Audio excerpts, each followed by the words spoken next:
Hey, everybody. Welcome back to Bumping the Mic, where we discuss all things supernatural, paranormal, and just downright weird. As always, I'm Gregory. I'm Clyde. And today we are continuing our Cryptid Countdown series with a venture deep into the frozen forests of North America, where a creature of endless hunger is said to roam. And of course, we're talking about the Wendigo. Mhm. Clyde, do you want to kick us off on this one? I think it's like super fascinating. You hear a lot of stories about the Wendigo out of the Appalachian Mountain Range all the way up into Canada, and there's even been some reports of it. I know as far as like over into Arizona, New Mexico, the desert area. And it's we already broke one of the number one rules in that Native American folklore, which is you're not even supposed to say its name. So, uh, Damn it. yeah. Yeah, I mean it's both a monster in the purest form of the word and also just a warning tale of like human greed. Like it's often cited in like Algonquian tribes as like a spirit that possesses the soul and causes people to do evil things. In fact, the word Wendigo translates roughly to the evil spirit that devours mankind. And Wow. that can be interpreted multiple different ways. It can be interpreted literally, as in a monster that wants to eat your face, or as something that devours even from within and makes you like a sinful person that doesn't contribute to society. Right. So there's a lot of different nuance to it. And we want to break it down a little bit. Yeah, that's awesome. I even got interested in like kind of where they come from. I've heard some people that just believe they're like an evil spirit or entity that exists out there, but there's also parts of Native American culture that believe that they are summoned by or created by a witch. So, Yeah, there's a lot of different, and that's what's so interesting about it because there's not like one specific thing that everybody agrees is a Wendigo or creates a Wendigo or what its wants and needs are.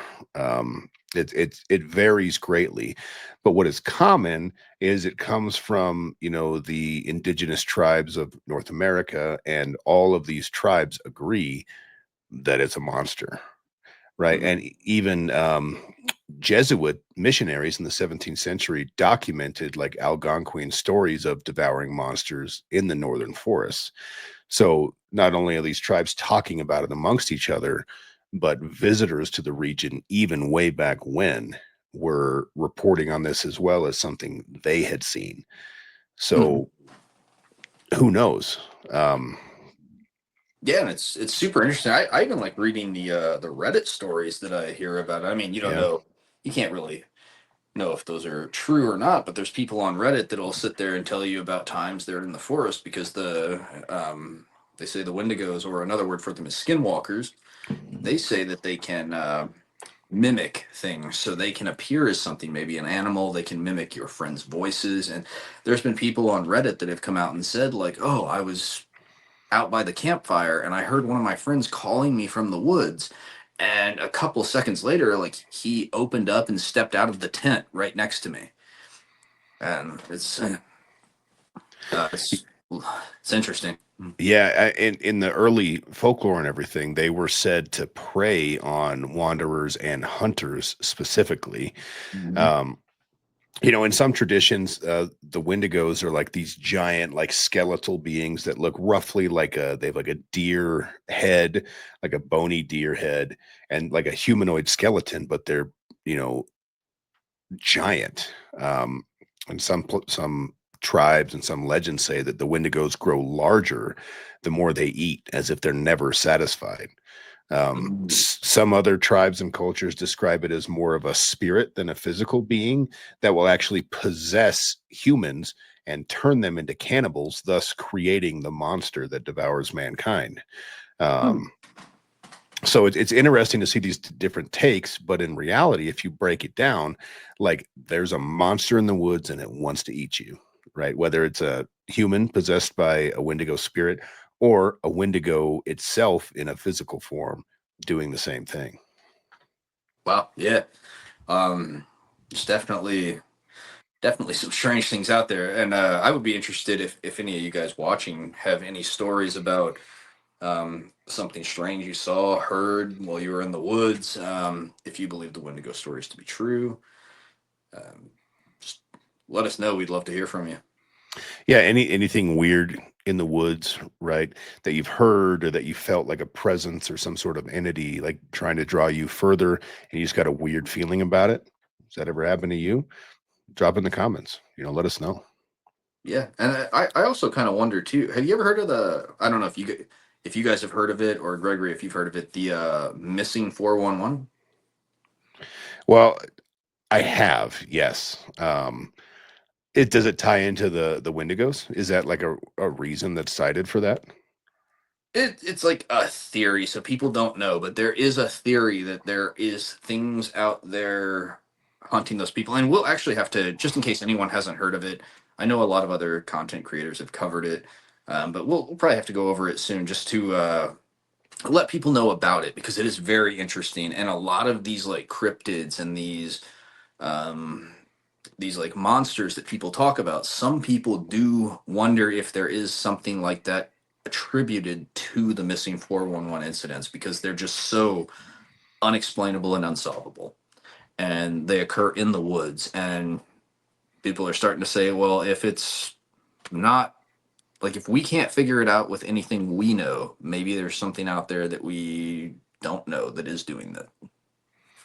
Yeah, for sure. And the different variations of the story, right? You talk about spirits and physical beings or humans that claim to be possessed, but they all are consistent in that it happens in the woods, right? And the missing Mhm. 411, a lot of those are in the woods, so I can see how that could be attributed to what's going on. Um, I mean, They're it's in the it's they're in the woods, and then even creepier than that is the majority of those missing 411 cases occur next to like deep cave systems. yeah. Well, imagine that, right? What lies lurking in the dark, right? Um, yeah, I mean, maybe just stay away from those places. Like you go to a cave, a dark, creepy cave in the middle of the woods, like you're gonna get eaten by a Wendigo. Just stay away, or a It does bear. just get crazy because like even from some of these creators I've seen on here that release the missing 411 episodes, and they talk about these things. A lot of times it's like, and that's why people wonder if it's like a Wendigo thing or if it's something like that because it'll be mere seconds. Like you turn around for 15 seconds and you turn back and someone is just gone. Not Yeah, a trace. yeah. I mean, it's a hunter that hunts hunters, right? So it's swift and silent, like it has to be to get the drop on some of those people, especially when you look back at the tribal hunters, like not even modern day. Like those people knew how to walk and work and hunt in the woods, Mhm. and they're getting taken by these things without a trace, without a cry of surprise or alarm. And that's where I know they're saying it's also because they're saying like if these things exist. So if it's not created by a witch, if it is an older monster, if it's this or that, they're saying that the like especially where there's a lot of reports of it in like the Appalachian mountain range, they're saying that that mountain range is as old as time. Like that existed when all of our continents were in one continent. So Right. that they're saying if those things have existed, it's possible they've existed from the time of basically dinosaurs all the way up till now. So they've had a lot of time to practice hunting Yeah, literally all of the time, right? all the time. Yeah. And it like you think about it logically, and it's hard to understand like where they come from or where they go because there's very little to no evidence of them existing other than the stories and folklore. Like we haven't unearthed like a Wendigo skeleton, right? Right. But if the creatures themselves are turning humans into cannibals, are they cannibals themselves? Are they eating their dead? And that's why there's no evidence of them and they're continuing to do that. Like who knows? Like there's some plausibility there to account for that.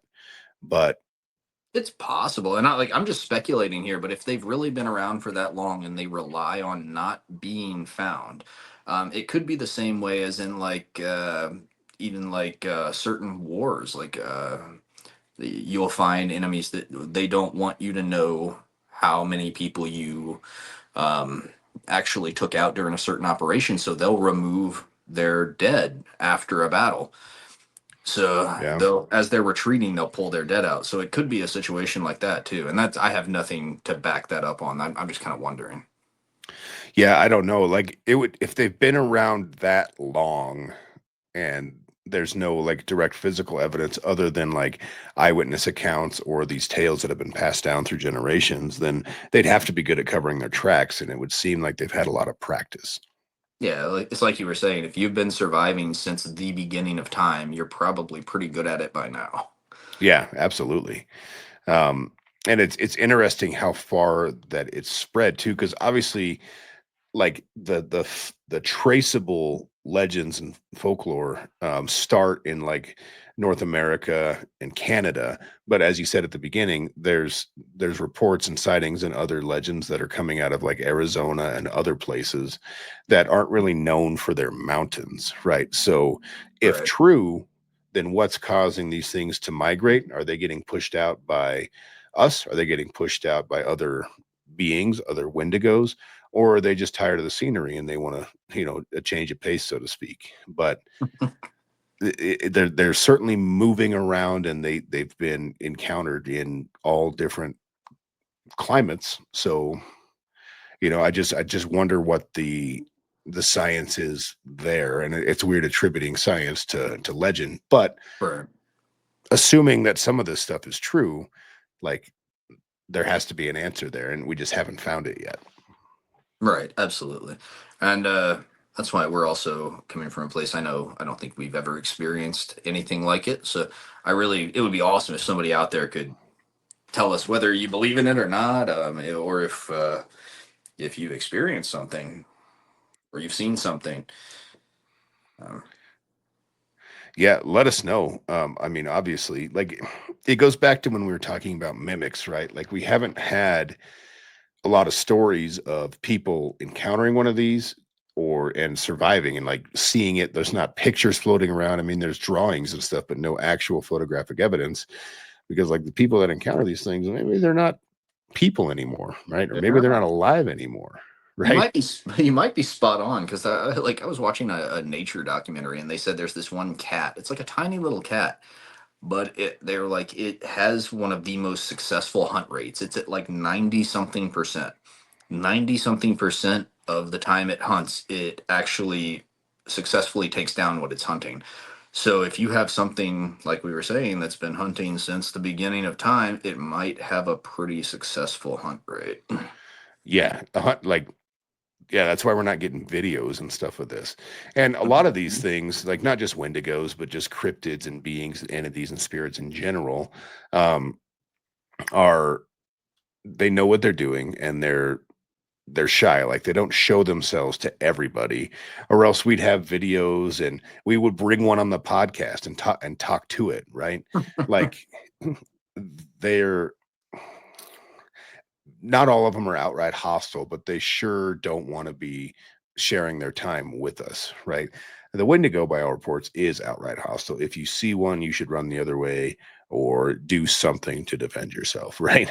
Yeah, absolutely. Don't be like the the guy that lived with the bears, right? He's like, oh, I'm one with their family, and then gets eaten by the bear. Um, It's not a funny story. It's sad, but yeah, that's it is, but don't do that. it's a lesson in like people that think that they can overcome nature by just Mhm. being themselves and becoming one with nature. Yes, historically and even today, there are people that are as close to one with nature as you can be. And a lot of them are from like the native tribes and stuff that are carrying on their traditions. 100%. They are way more like bound to nature than I am, but it doesn't make nature like you, right? Correct. You can respect it, you can take care of it, and you should. You should take care of nature because it's all we've got, but don't take it for granted, Hmm. right? It's a very Like good point. Mhm. when we were researching all of the stuff for this episode, like it's so sparse in fact, like the legends and everything, that there's really only one story that I could find that even comes close to even mentioning Wendigos as like a real life, like evidenced case. And it came out of 1878, Canada in near Alberta, when a Cree trapper, after a harsh winter, killed and ate his entire family, including his children, and then claimed he was possessed by a Wendigo, which was why he did that. Now, he confessed all of this to the authorities and was executed for it, but that is like the most infamous real life Wendigo case.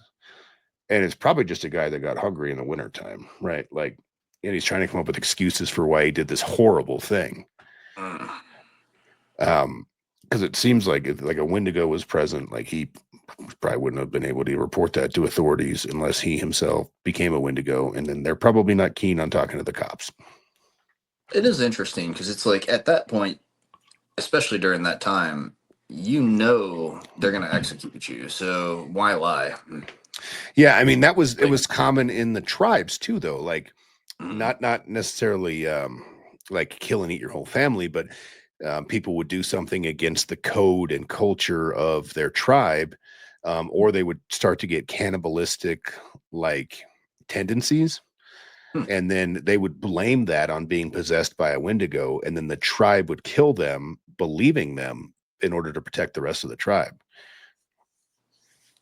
Yeah, that's what I'm saying. That's why it's interesting. Like, it seems like if you knew they were going to kill you, why would you say that? Like, Unless you were really possessed, I suppose, right? yeah, it's so interesting. It seems like you would know what's coming, and you would just be like, "Oh, I don't know. I guess I just lost it for a minute there. I don't know what happened."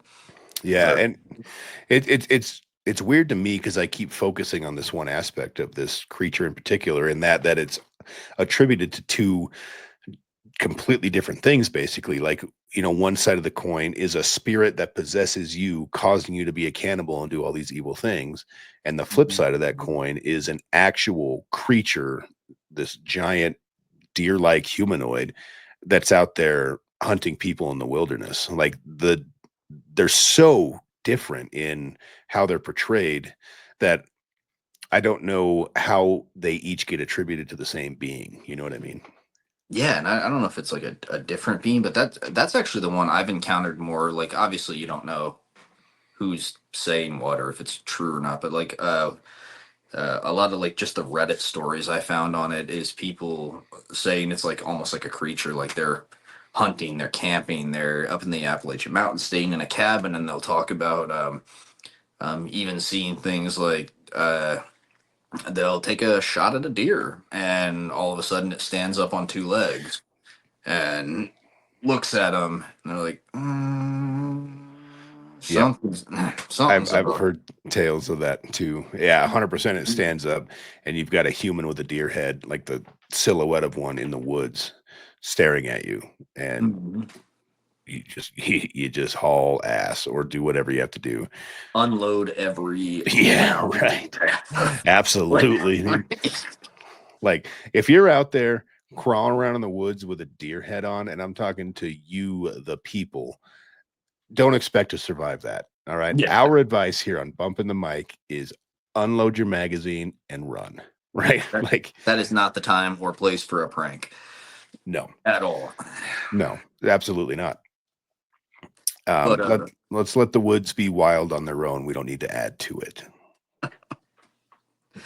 uh, but I really do hope it would be awesome if somebody would send in a story or something. If like I actually did have something Yeah. happen in the woods, I can't explain. Um, I'd love to get some stories in here. See what you guys have to say about it. Yeah, shadows in the woods. A lot of people talk about like just shadows that are moving quickly in your peripheral vision, or people that are trying to track a deer somewhere and it just all of a sudden just bolts, and deer are quick anyway, but just it becomes a blur, right? So if Or the that's happened to or the you, like, voices. yeah, or the voices, right? If you hear your friends calling out to you in the woods and they're right next to you, don't go out into the woods, ladies and gentlemen. Mhm. So super interesting. And again, just the duality and the differences in the beliefs on what this thing actually is makes it interesting, certainly to me. I'd like to be able to track down where all that stuff came from, but it's so ancient from the tribes that it would be impossible to get a firsthand account, right? But I it's guess it's something just to kind of ponder up on. to that's like up to what you believe at this point. So, like we said, if you have a story, an experience, send it over to us. But otherwise, if you don't want to do that, just even in the comments, let us know. Do you believe it? Do you not? What do you think about it? Yeah, and if there's a creature or a being that you want to hear us talk about, let us know. Drop it in the comments. We'll do an episode on it. Like on Cryptid Countdown here, we're going to go down the innumerable list of things, right? And try to cover a little bit on each one, just to give you guys hopefully a little bit of entertainment and just some knowledge into the actual history and folklore of these things, so that we can be more well informed into this world of paranormal supernatural entities, right? Mm-hmm. So, but other than that, do you got anything else Wendigo wise there, Clyde? No, let's just hope we don't ever encounter one, I guess. Yeah, yeah, I'll talk about them all day, but Uh, just keep a watchful eye on those woods. all right, guys. Thanks for chatting with us. Yeah, appreciate you. We'll catch you next time. See ya.